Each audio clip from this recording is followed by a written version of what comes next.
Por esa razón, yo no tengo mucho tiempo para hablar contigo, pero luego podemos continuar esta conversación. I have shared a lot about my journey to speaking Spanish fluently, but now these days I feel like I'm on a completely new journey, and that is actually maintaining my Spanish speaking skills and maintaining my fluency, because I have come to the realization that just because I can speak Spanish fluently, that does not mean that everything is perfect all the time. That doesn't mean that I'm not going to make mistakes. That doesn't mean that I'm going to not have to put any effort into developing my Spanish speaking skills at all. But I do have to put a lot of work into maintaining my Spanish speaking skills. So one thing that I have to really force myself to do all the time is speak Spanish, but to myself. And although this may seem like it doesn't really help at all, for me personally, I know it helps out a lot, especially because I don't always have the opportunity to have conversations in Spanish with native Spanish speakers. Even though I do live in a place where there are many of them, just because of time, because of work, other different things that I have to do in my daily life. So that's one big reason why I have to speak to myself in Spanish as much as possible. And it's really funny too, because I used to think that this was absolutely pointless. I didn't feel like I was really developing my speaking skills by doing this. Let's say that I have one of my Spanish speaking friends. He calls me or she calls me right now and they ask me a question. Okay, well, since I have practiced a lot speaking Spanish to myself, I want to be able to give them a clear answer, or a decently clear answer. Because one thing I do when I'm speaking Spanish is I will narrate everything that I'm doing. Por ejemplo, ahora mismo estoy hablando conmigo mismo y estoy grabando un video. Yo tengo un teléfono en el que utilizo para grabar mis videos para mi canal de YouTube.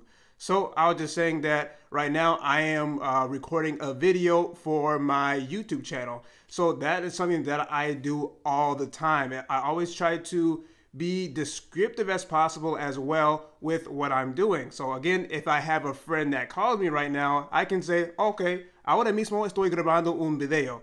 Or estoy utilizando mi computadora y estoy buscando un nuevo trabajo o algo así. O quizás estoy limpiando mi casa, estoy limpiando mi apartamento, yo tengo que pasar la aspiradora.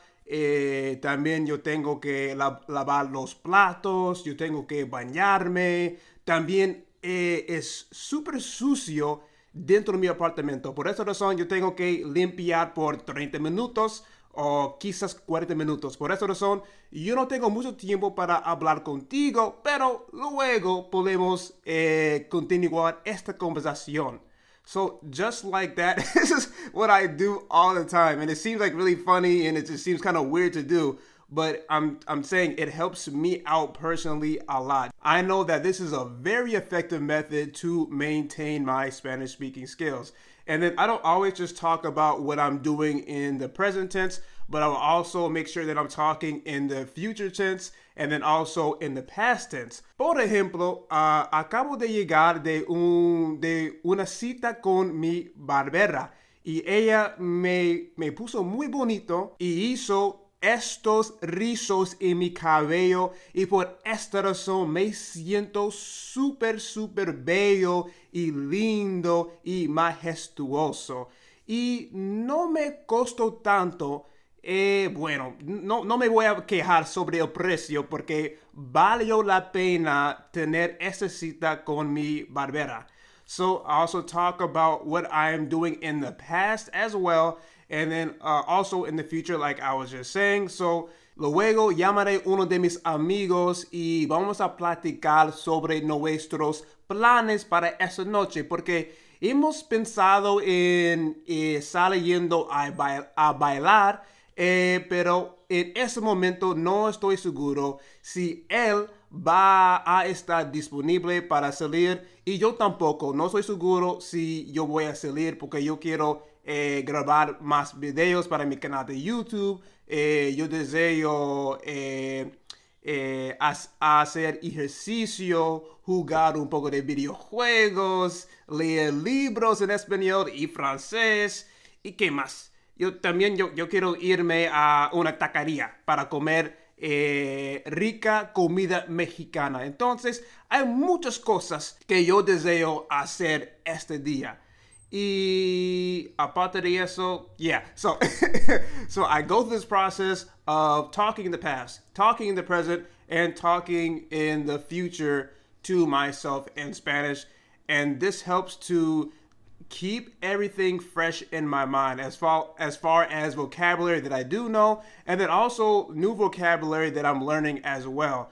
So, let's say I learned a new vocabulary word from a book that I'm reading or from a video that I just watched on YouTube, or I guess, like a TV show or something like that, then I will try to use that vocabulary as well. So not only am I maintaining my Spanish speaking skills, but I'm also developing them as well at the same time. Or at least that is the idea. I'm still trying to figure out if that's actually happening or not, but I know for sure that I am maintaining my Spanish speaking skills by just constantly speaking Spanish to myself as much as possible.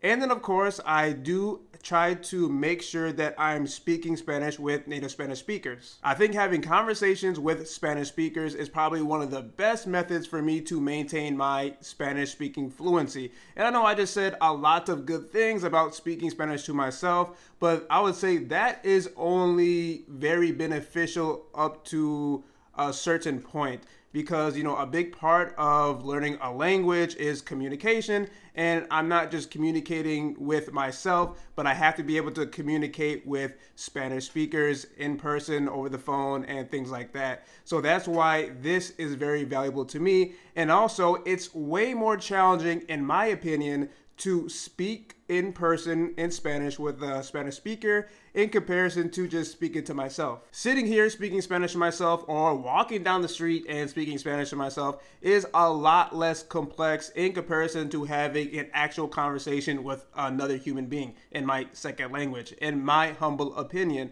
Mostly because I don't have to focus on so many different things when I'm just speaking to myself. It's just me, right? But if I'm talking to another person, if I'm talking to a Spanish speaker, okay, I have to listen to what they are saying. I have to attempt to comprehend what they're saying. And then also I have to think about what I'm going to say in response. And then also the effort that goes into continuing the conversation, thinking of questions and all that different type of thing. So that's why that aspect of maintaining my Spanish speaking skills is very difficult, because just in a conversation, there is just so much complexity to it.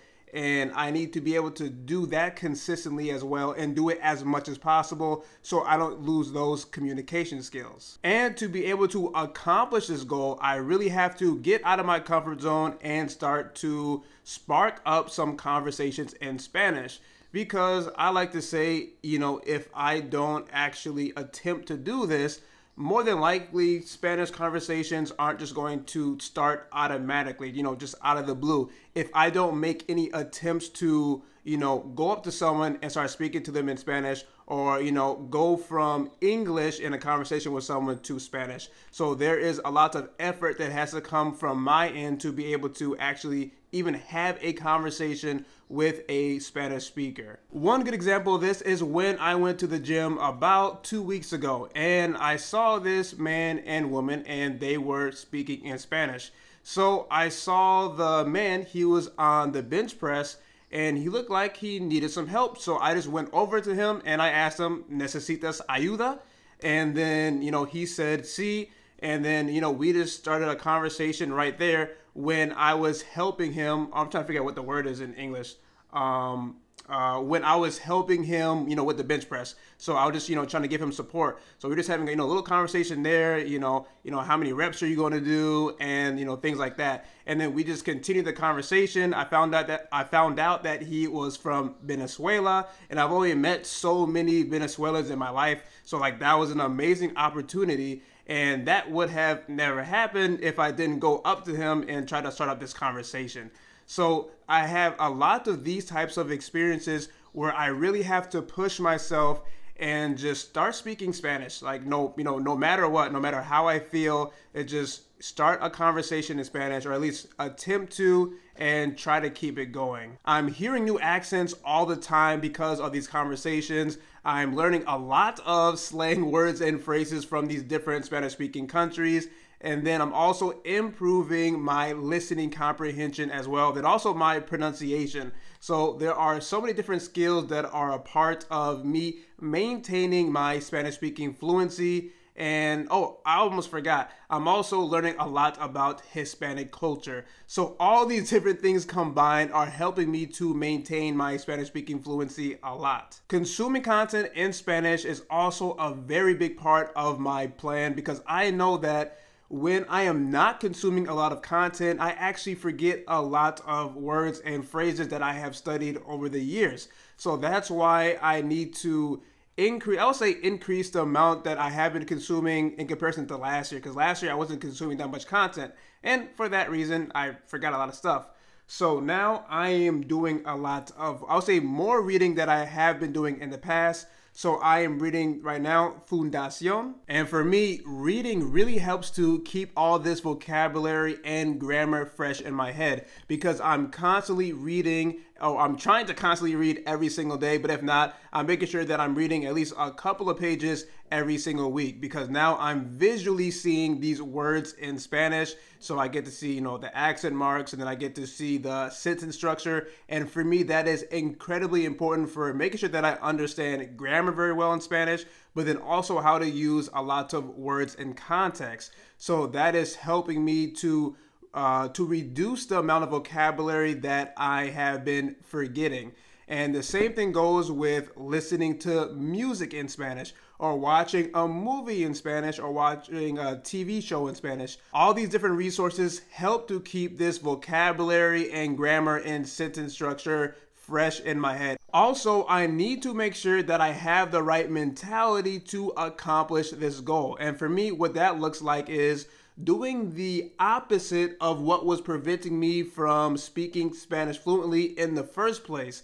And a lot of those things were having bad habits. So thinking very negatively about myself, about my speaking skills, because that just made me really insecure. It made me not want to speak Spanish at all. So for example, if I were to make a mistake, instead of just, shrugging it off, or just, thinking very positively about it, and thinking like, okay, that's a mistake. That's what Spanish learners do. It's very, or even, native speakers of their language, that is a very common thing. I shouldn't feel bad about it.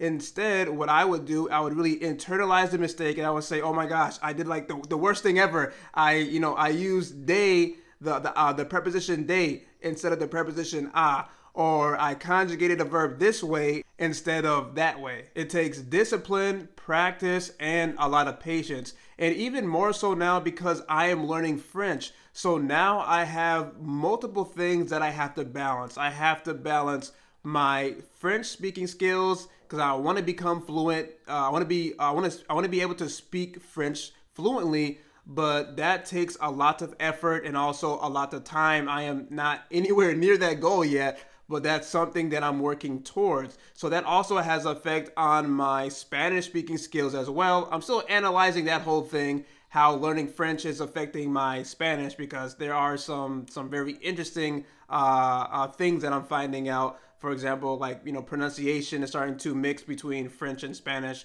or when I'm speaking Spanish, for example, I'm mixing in French pronunciation. So this is another big challenge for me right now as far as discipline. I have to be very disciplined to be able to speak Spanish, but then also switch to French when I am studying my French. And then the same thing, with speaking. Speaking French makes me quite tired because I am not used to it. Maybe, if you're a beginner in the Spanish language, it makes you very tired when you just, speak for a few minutes.